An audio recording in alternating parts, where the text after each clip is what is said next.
Important for the public and private sector along with civil society to benchmark the new provisions in the new budget with the past ones in order to account for government spending. In an exclusive interview with Julius Kapwepwe, the program's director at Uganda Debt Network, he shares historical budget insights on key sectors. Uganda's national budget has been numerically increasing over the years, giving specific attention to unique needs per sector. Let's look at agriculture as an example. In financial year 2015-16, agricultural sector was allocated 510 billion shillings.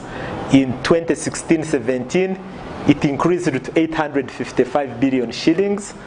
Financial year 18-19, it became 945 billion shillings towards a trillion, and in financial year 2019-2020, agriculture received over a trillion shillings.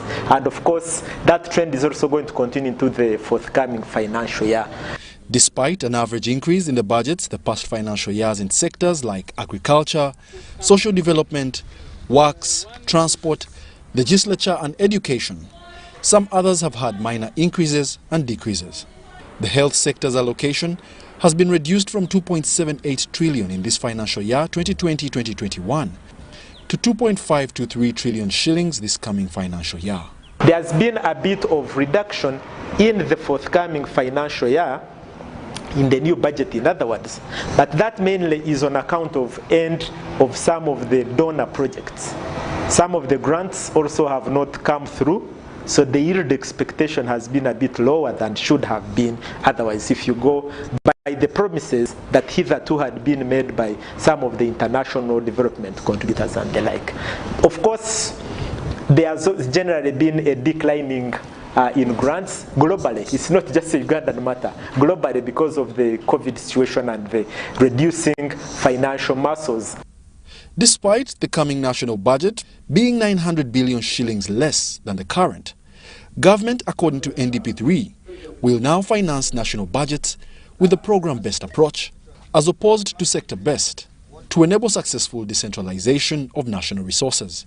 The contribution of that particular loan that had been gotten from the World Bank, initially $150 million, but which subsequently expanded to include other cities from 14 initially planned for to 26 to date.